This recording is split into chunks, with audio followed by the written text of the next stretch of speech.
78 წლის შურა დიესამიძე 23 წელია თავშესაფარს ეძებს.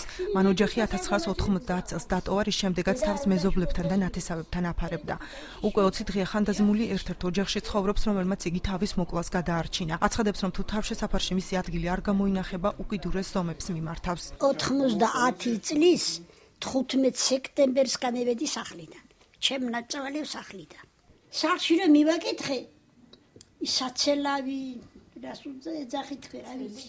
ხო, ის ხელში და დარდედის სვლებზე მაგინებდა, მაგარ როგორ მევიდა ჩემთანო და ხელდახელ. და აღარ მომეცა საშუალება დავდიგდე წამ, გამომაგდეს ხიდან და წამ. სვის მეტი გასაკანი არ მაქვს შვილო არა. რამდენჯერ არ მაქვს გასაკანი.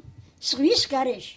ბათუმის სათნოების სავანეში მოთავსებაზე მოხუც უადგილობის გამო უარსეუბნებიან. ოზურგეთის მოხუცთა თავშესაფარში კი სოციალურად დაუცველი სტატუსის არქონის გამო ვერ ღებულობენ.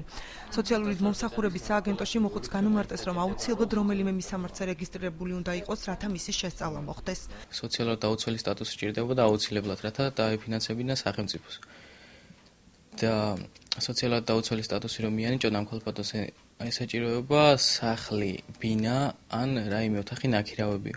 სააგენტი როცა მოვა 57.000 ნაკლებ ქულას მიანიჭებსო და თუ არ მიანიჭა ვერანაირ შემთხვევაში ვერ მოხდება იმ სიაშიო. ქალაქის მერიაში აცხადებენ, რომ ქალბატონი შუახევის მუნიციპალიტეტშია რეგისტრირებული. ჯემალ ანანიძე ადასტურებს, რომ რეგიონში მოხუცთა თავშესაფრის პრობლემა დგას, რაზეც მუშაობა მიმდინარეობს და მომდევნო წლიდან ქალაქს 150 მობინადრეზე გათვლილ თავშესაფარს პირდება. მომავალი წლის ბოლომდე მაინც იყოს ამ ტიპის უკვე სხვა დამატებითი ახალი საცხოვრებელი სახლი მინიმუმ 100 მობინადრეზე. ექნება მენეჯმენტი, სადაც ჩაიდება იგივე მოთხოვნა, რომ ხელი შეეწყობა თვითმმართველობებს, მუნიციპალიტეტებს, რომ მათი მაცხოვრებელი განთავსდეს ამ ტიპის სახლში, ოღონდ მათაც მოუწევთ შესაბამისი თანადაფინანსების გაღება.